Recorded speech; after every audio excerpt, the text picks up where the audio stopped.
Greetings and blessings, everyone. James Thomas Devitt, Saturday morning. This video is going to be on the topics thread that's been on the group.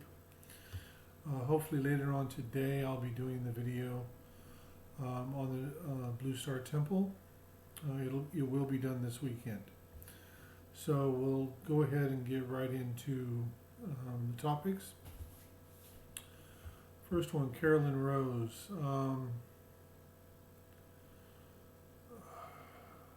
You hear about people who have loved ones that have passed many years ago and they know that they are still with them. If a person incarnates, how can they still be with the person if they're actually another person? Complex, I know, but it's been going through my mind for a while now, so I thought I would ask. In truth, being in physical form on this planet, if you look at many of the spiritual beliefs, religions, things like this, most of them would be classified as being very simple, very straightforward, black and white. But in truth, there is great complexities. With a situation where someone has crossed and there is a very strong connection between that individual and somebody who is still in physical, it is a situation where even if that person chooses during that particular time frame to reincarnate, they can reincarnate and still be with somebody else as well. Remember, within the physical form, who we truly are, our energy, all of who we are, cannot fit into the physical form that we encapsulate here. So there is another part of us that's not in physical, but it's still part of who we are. Now, for some, this is a higher self, and that higher self can travel and do everything it needs to do. So it can be assisting itself, who isn't physical, and still be with a loved one from a previous incarnation.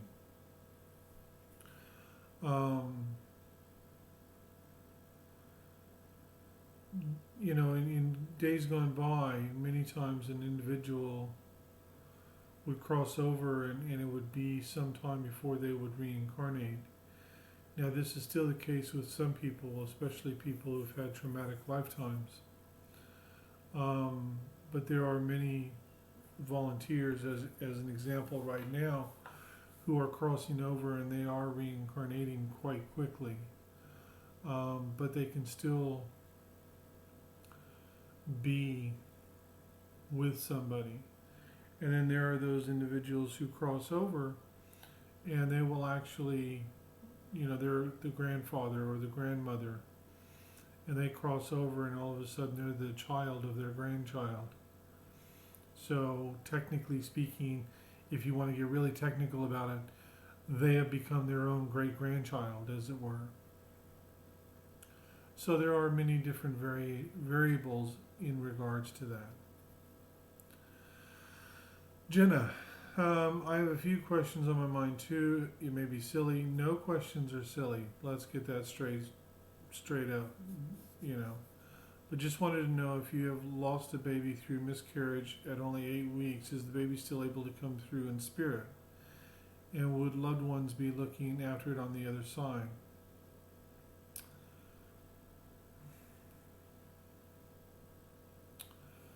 Okay.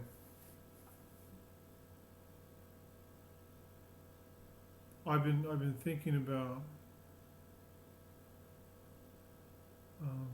the video I'm going to be doing for the Blue Star Temple, and one of the concepts that I'm going to be introducing, some of you may have heard of it, some of you may not have, which is the whole walk-in situation. I am a walk-in, and I'll go into that on that video.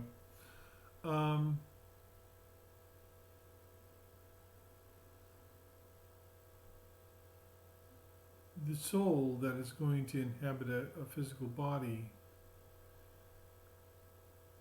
there are times when it may be a new soul, but generally the majority of all the souls on this planet have lived multiple lifetimes.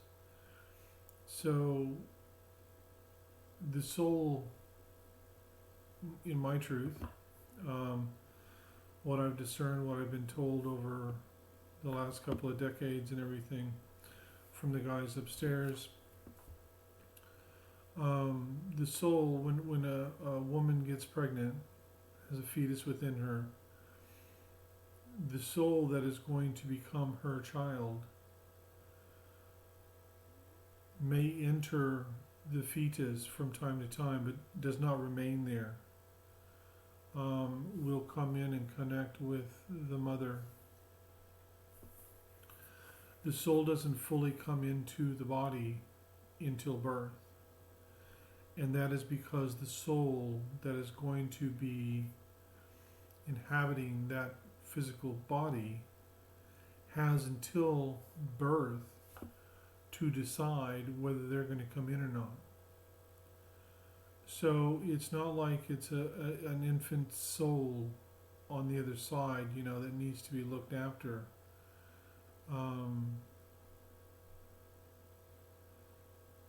So, I mean,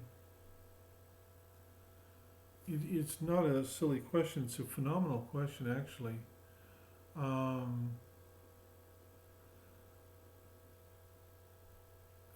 Would the baby still come through in spirit? To be honest with you, it depends. If it's a situation where my half-sister, as an example, has 3 children, 2 boys and a daughter, in that order too. But she had a miscarriage, and then she had a child. Then she had a miscarriage, then she had a child. Then she had a miscarriage, then she had a child. And that happens to some. A soul may go, I'm not quite ready to come in, and then the mother will have a miscarriage or something will happen. And then a year or 6 months or whatever, however long, she gets pregnant again, and the same child that was going to come in the first time will come in the second time. When a soul is going to be entering into the physical, there are guides and there are those who are there to assist that soul in their preparation. So in a way, there are those who are looking after that soul on the other side. I hope that answers your question. Latawa Barrett,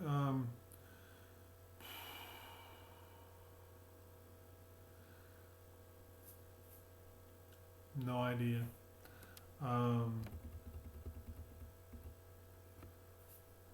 It's more important to focus on you. That's what I keep getting.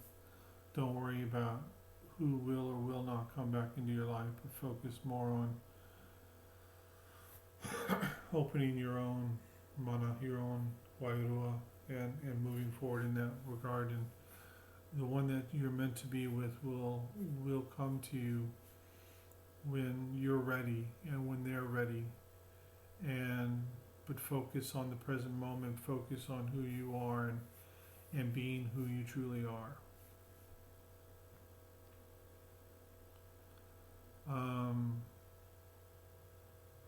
Jonathan, I wish you would have left your question in there because I don't remember what it was now, and I would have loved to have answered that one.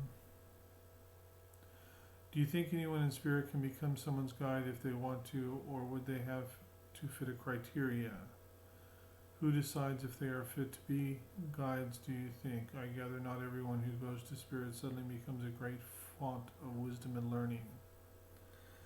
Janice, this is actually a phenomenal question. Technically speaking, anyone in spirit can become a guide. if they wanted to. Many times that's not the situation though. Many times they don't want to. They're focused on their own learning, their own development. They're focused on what they are here to do, whatever. One thing, because of the Akashic scrolls that I do, and part of that is telling a person about 3 of their guides and actually bringing through a message from those guides to the person that I'm doing the scroll for. One of the things that I've kind of discovered, I mean, I've told people about their guides for 20 years, but doing it in this manner is very different. One of the things that I've discovered is that there are times when we have had an incarnation and we have shared an incarnation with somebody, and it could have been an incarnation that was 800 years ago or 1,000 years ago. And at this time in this life, that individual is acting as a guide for us because there's been some sort of an agreement. Part of the experience of being here, you know, this planet is a planet of duality and density, all of these things, right? Now, as such, we incarnate through a multiple of lifetimes to experience everything this world has to offer. Many of you may classify yourselves as a light worker, and maybe you are a light worker, but you've had lifetimes of being of pure darkness. How can you understand the light if you don't understand the darkness, and vice versa? There have been those of us who have been slaves, who have been slave owners, who have been murdered, or who have murdered others, who have been raped and have been rapists, have been very religious individuals, and lifetimes where they didn't give a second thought to anything of a spiritual nature. We experience all sorts of things, and part of that is acting as somebody's guide on the other side. There are many who do that, and basically there are, well, I know that Elamach has mentioned or talked about this a little bit in different forms, and I have as well, and it annoys the shit out of me, but I hate labels. But unfortunately we live in a world with a language that we have to use labels to get across certain concepts. We have advisors, shall we say. And when we cross over, we can go to those advisors and say, look, you know, what I really want to do for a while anyway, so I'd like to be a guide. You know, the thing to remember, Janice, is you could have somebody who's living an incarnation here, and you would meet them and you would think, holy crap, this person's a moron. There's no wisdom, there's no intelligence whatsoever. They cross over, you cross over, you meet up with them, you start talking to them and going, holy hell, who are you?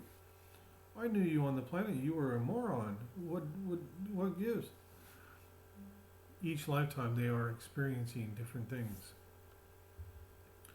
We all have wisdom, we all have knowledge.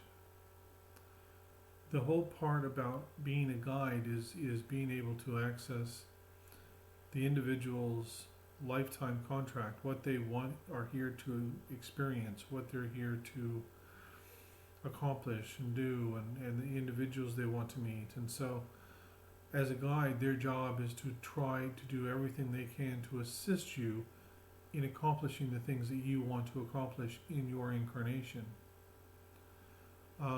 So technically, anybody can be a guide. Is there a criteria? In a way, there is, because the criteria is, you know, you couldn't have someone here that's a master, let's say, being guided by somebody who's brand new to the planet and has no clue of what's really going on here. So, I mean, there is certain criteria. And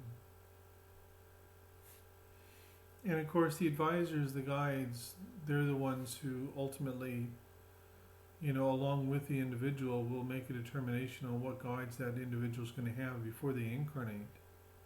The guides are in place when you incarnate. So, and it's a situation where it can also be set up to where it's like, okay, from birth till 20, you're going to have these 11 guides. At 20, 7 of those 20 guides are going to go away. And you're only going to have 13 guides. Now, when you hit 45, half of those 13 guides are going to be replaced by other guides, provided you do this, this, and this. So all of that is actually worked out before you incarnate. You have to understand, for an incarnation, there are many times when, and anyone listening to this will know this as well, you have times where you feel lost. You have times when you feel like nothing is working, nothing is going the way you think it should go. But you planned it all out before you incarnated. That's why I keep trying to tell you, just relax. Don't stress out. Just, if things aren't working, step back. Have a look at what's going on. Reevaluate. Really discern within. And focus on your heart and your guidance, because this will lead you in the direction. One of the things have been happening for Janice and I for the last couple of years, which I'm going to go into more in the other video on the Blue Star Temple. But I'm going to tell you, it's been interesting. It's like things come up and it's looking like, you know, we're supposed to go down this path or down that path, and then things don't work out, and all of a sudden you go, well, wait a minute, why? What, you know? But now certain other things are happening. It's like, maybe those things were happening to direct us into this other lane, into this other way. So you have to step back and just take your time.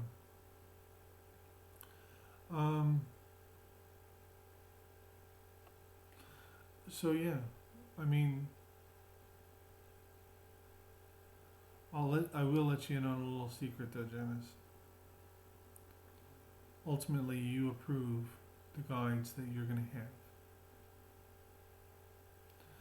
Catherine Tilby, if we choose when and how we die before we incarnate, does that mean certain events are already predetermined? For example, natural disaster, earthquake, is there a number who collectively sign on for this to create the event?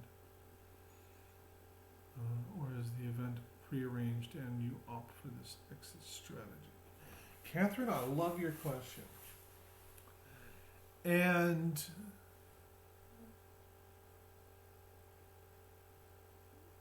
one of the experiences that I had in 1989 that I was going to share, and I may still share it on the other video, I'm going to share right here.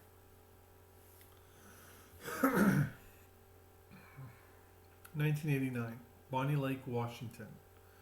Bonnie Lake is just east of Puyallup, up on the hill from Puyallup, and Puyallup is just, you know, it's Puyallup is kind of like a suburb of Tacoma, Washington, so it's right near Tacoma. And a friend of mine asked me to use my car for his driving test, and because he had a busted tail light. I said, sure, no problem. Go ahead, mate. You know. So he uses my car.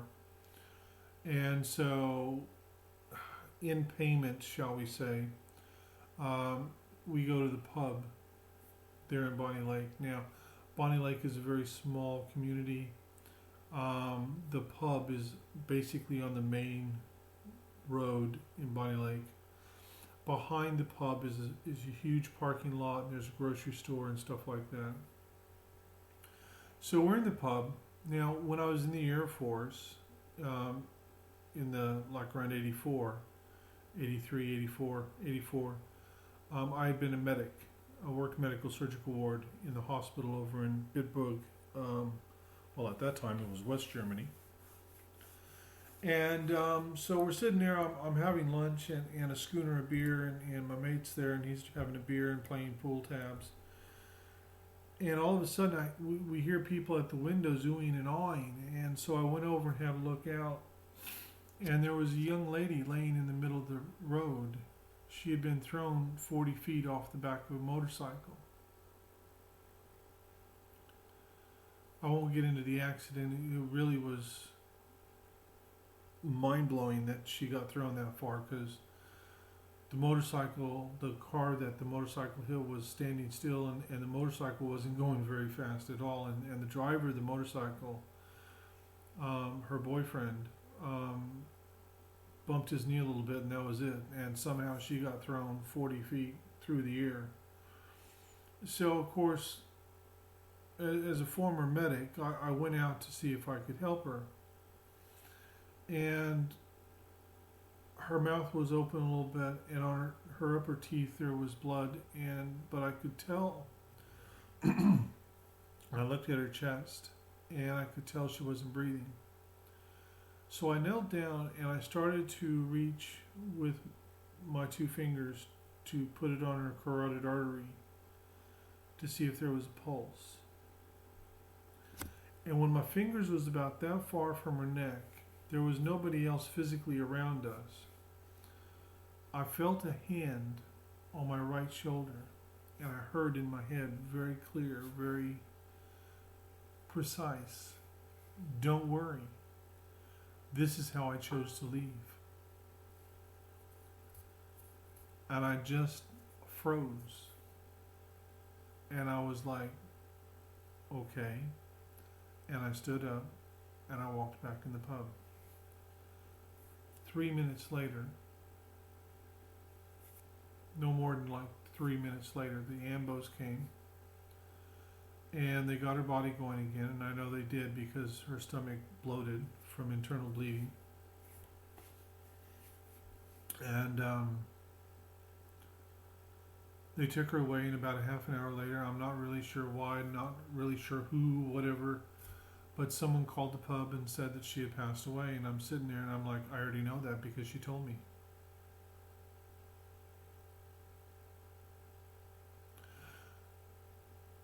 So,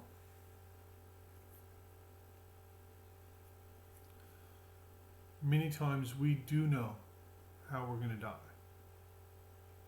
We don't know consciously. And that information is actually blocked from us. We will never have access to that information because, well, it would create a situation where our focus would shift and change in a way that, would not benefit us at all. Now, the interesting aspect here is your question deals with like a natural disaster or, not only that, but, like a plane crash, bombings where hundreds of people die, like the attack that happened in Paris where over 100 people were killed. Yes, there is those events where a number of people collectively sign up to experience that and go through that, and it is prearranged for different reasons. Many times it's to create a situation where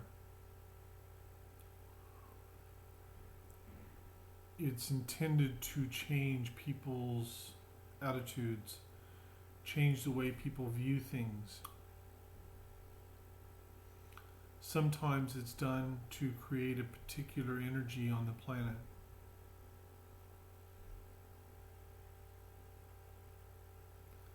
Those individuals who choose to exit in that way, they are of tremendous service to this planet in a lot of ways.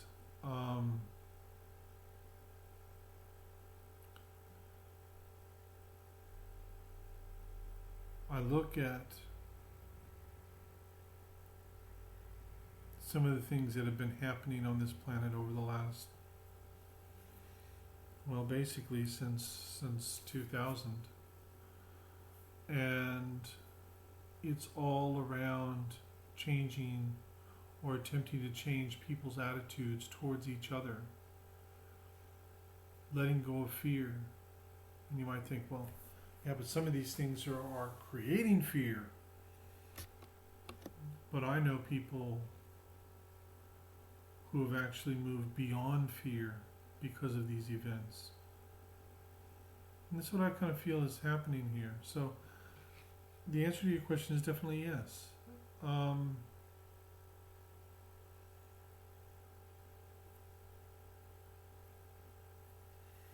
It's definitely yes. There's more of it to come too. There are reasons why there are people being born in these areas like Somalia, Nigeria, Syria, Iraq, Afghanistan,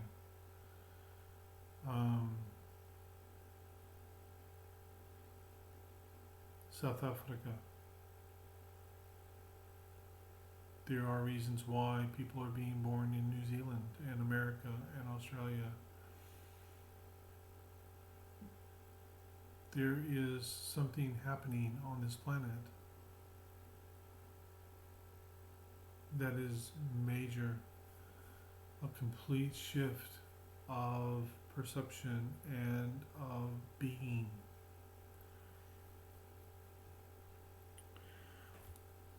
That part I'll go more into in the other video. Excellent question.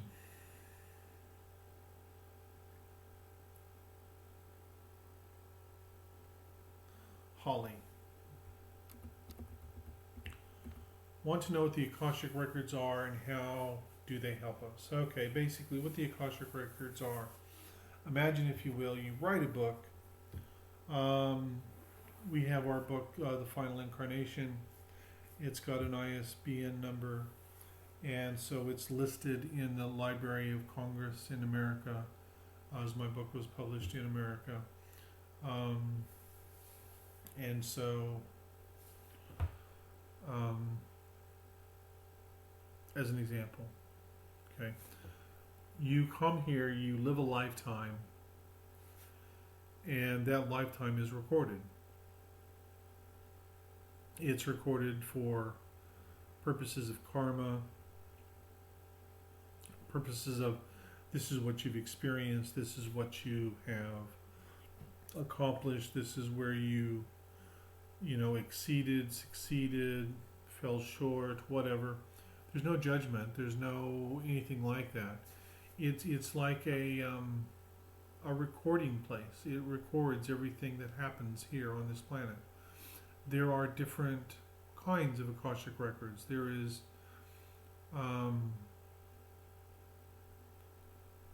the Akashic Records here is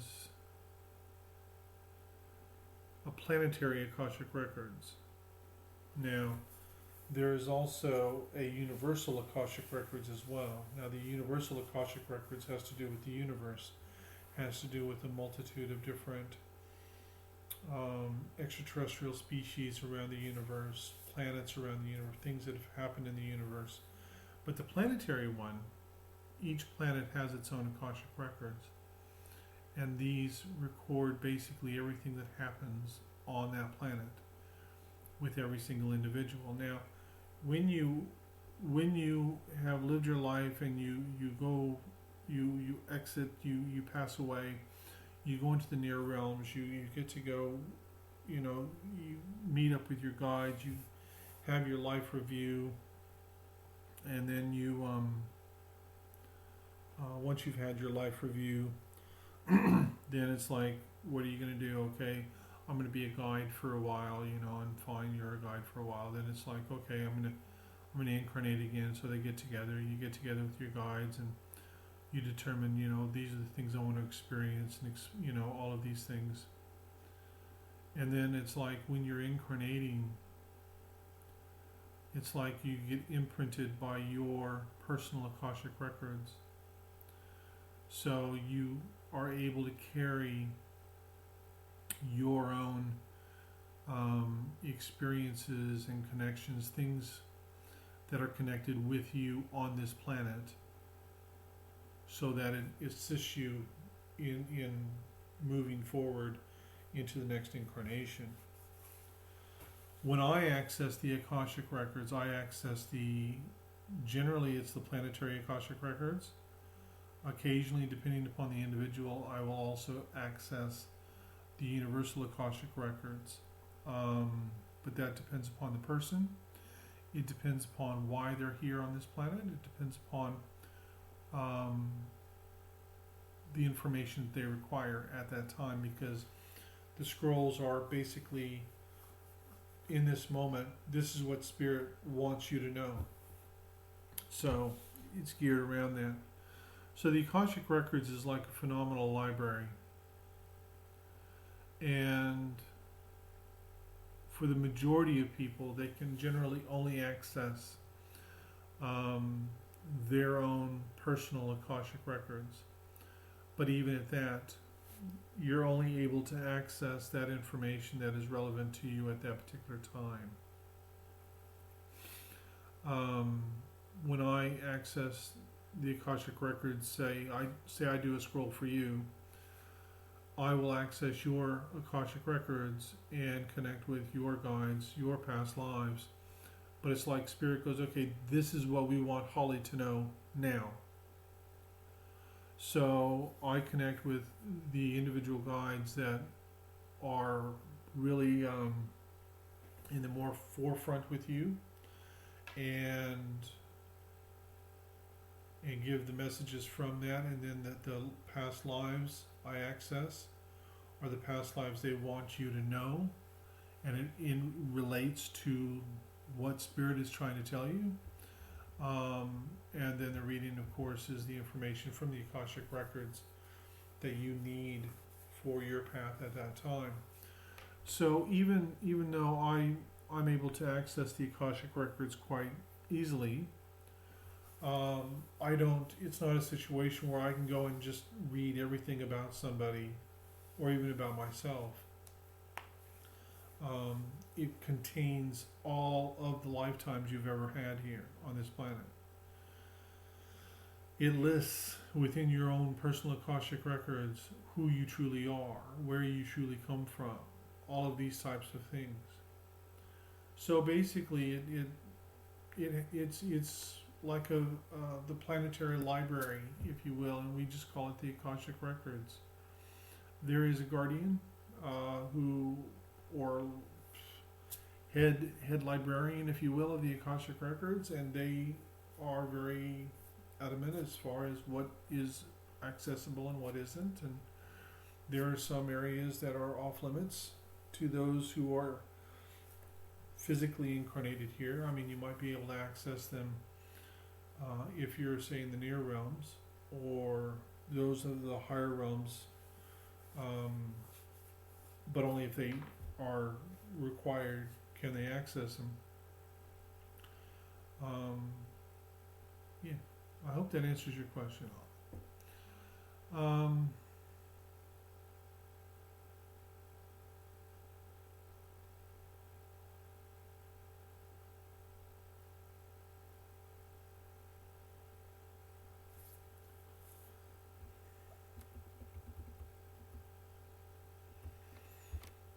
Okay.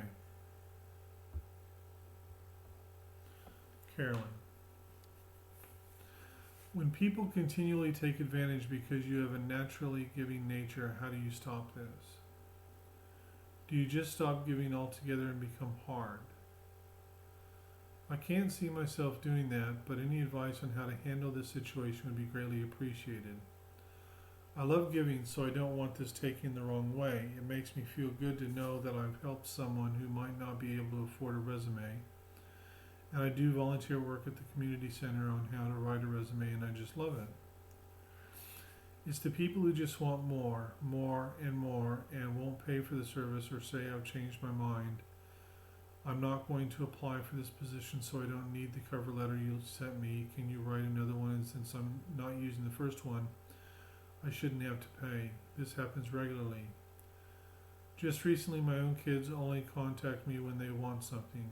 Everyone in the family says I'm wound up too tight. Maybe I am, but if it was one of them, I'd offer support and not put me down like they are doing. One wants a new job, and I have to seek every day and write cover letters for him for any that are suitable. The other is doing his master's in business and rings up only when he needs help. I give, of course, but because that's my nature, but I'm feeling totally drained of energy and maybe a touch resentful that neither. Okay, Carolyn.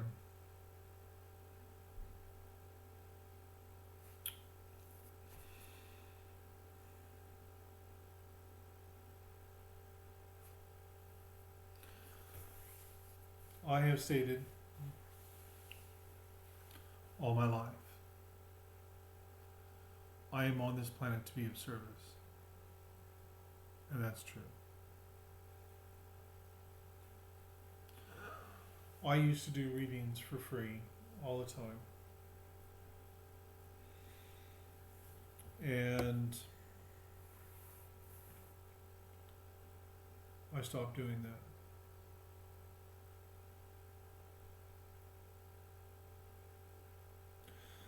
People think that they need something and will do whatever it takes to get that. Having worked in customer service for a very, very long time and working in call centers and different things, the number of people who have called up and have given some sort of bullshit, trivial or whatever, to try and get something that they want, and then when they don't, they start yelling and screaming, thinking that, well, if I yell and scream, then they'll give me just to shut me up. Of course, then they realize who they're dealing with and realize that I'm not going to do that. So,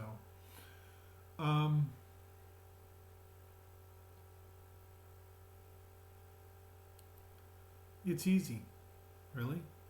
Make a choice. That's what you need to do. You have to make a choice. You don't stop giving.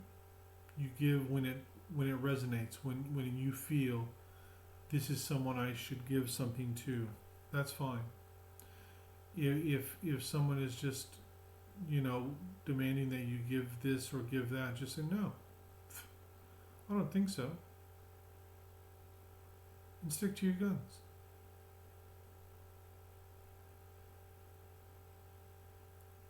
You can be a giving individual and not take people's crap. This isn't a situation, this is where I think I want everyone to listen to this very, very carefully. I realize that with religion, and for thousands of years now, around religions, it's always been reward, punishment. By being a doormat and allowing other people to walk over you, thinking that you have to bend over backwards and kiss everyone's ass and do everything everyone wants, that somehow when you leave this world you're going to be rewarded and everything. Would you get this out of your head, please? It doesn't work that way.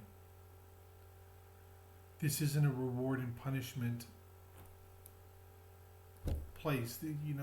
That doesn't exist. That's what people have created to try and create a situation of control and to get people to believe a certain way.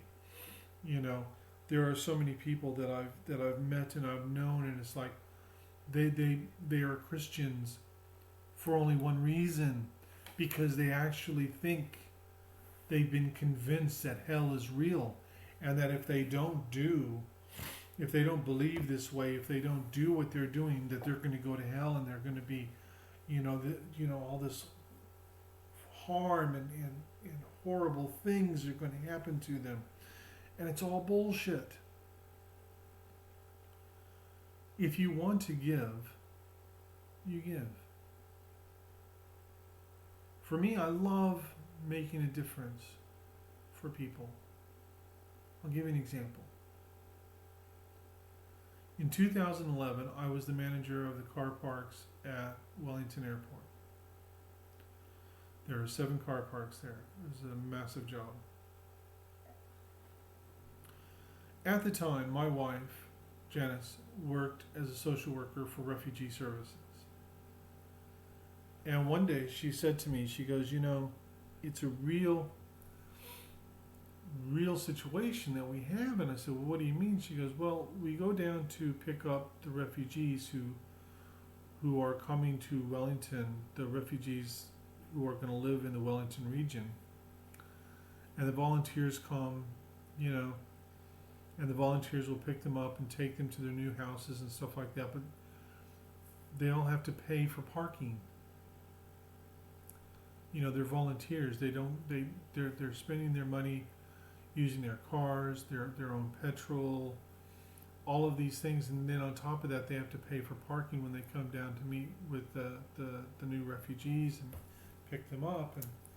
And so, well, I was the manager of the car park, so I actually went and spoke to the gentleman who was in charge from the airport side.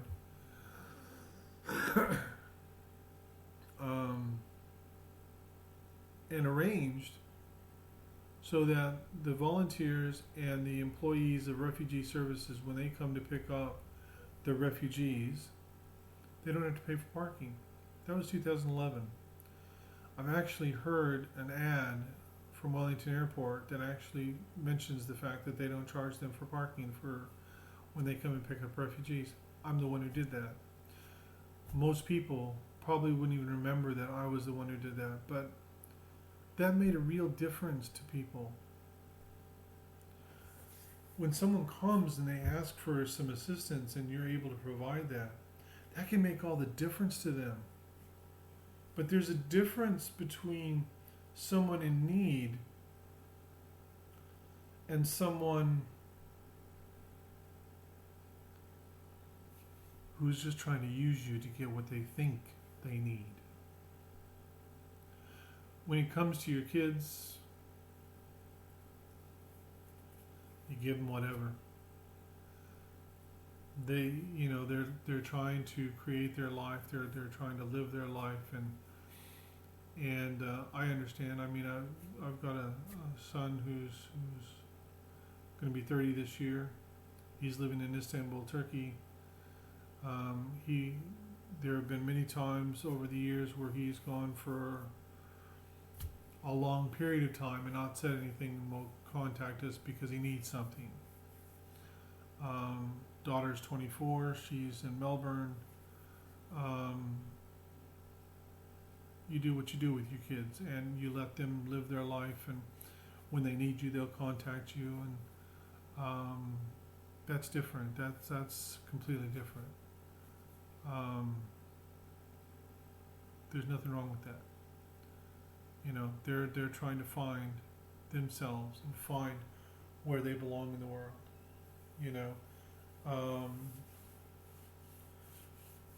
I had a lot of issues with my grandfather growing up, and I'll go into that a little bit more on the other video that I do later on today or tomorrow.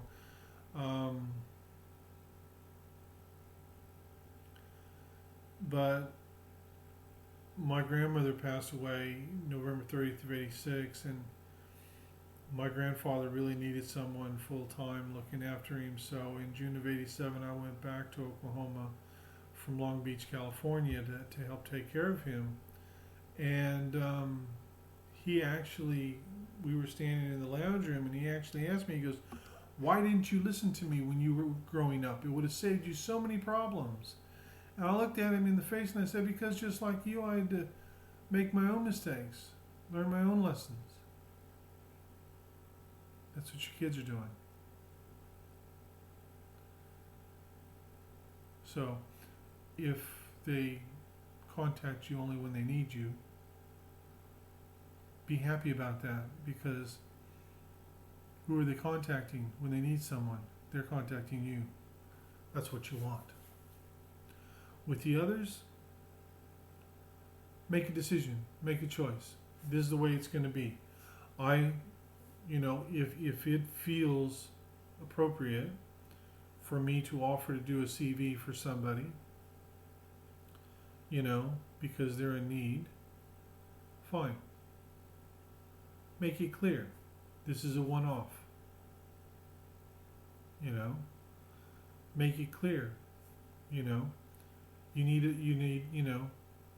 decided not to go for, use what I've given you. That's what you paid for. That's what you asked for. That's what you paid for.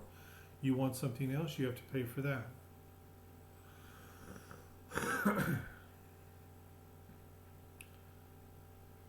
Stop thinking that you have to do whatever people say or want for reward, or because you think that's the way it has to be or should be. No. I'm not saying you don't give, but don't be a doormat. Okay? Afida, I want to know how to remove tags and implants properly.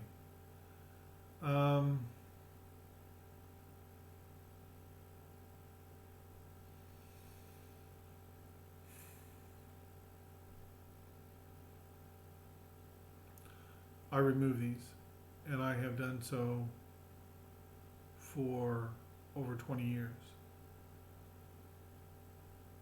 Just to tell somebody,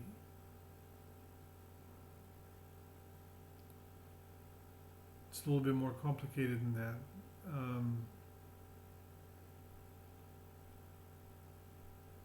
There are a multitude of different kinds of implants and devices that are within the etheric body. If they are of darkness, they can have booby traps, which all have to be deactivated, and it is a very delicate situation to deal with.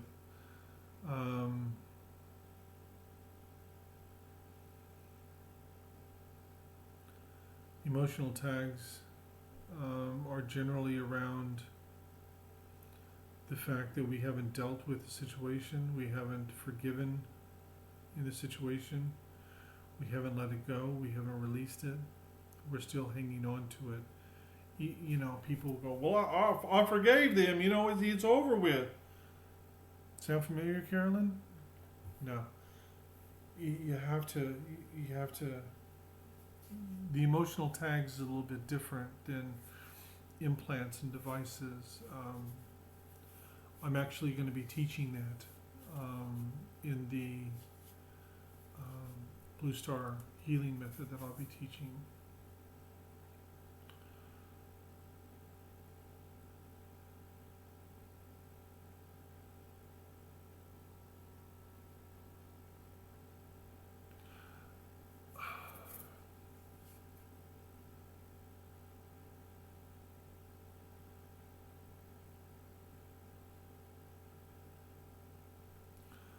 It really depends upon what it is, on how you remove it.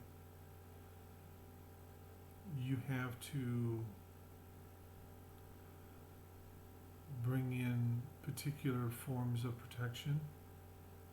Sometimes you have to really trust in your intuition and your heart and in your guidance. And you have to know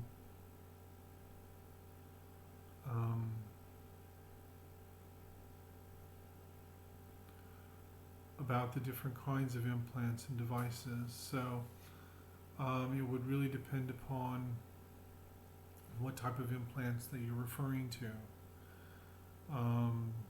There are implants and devices that volunteers have been given for particular reasons. There are devices and implants that other people have put into you, normally on a conscious level, unaware. You might have daggers and stuff like that within you. When Janice and I first came together physically in 99, I removed a dagger out of her heart that had been there for 800 years when it was actually plunged there physically.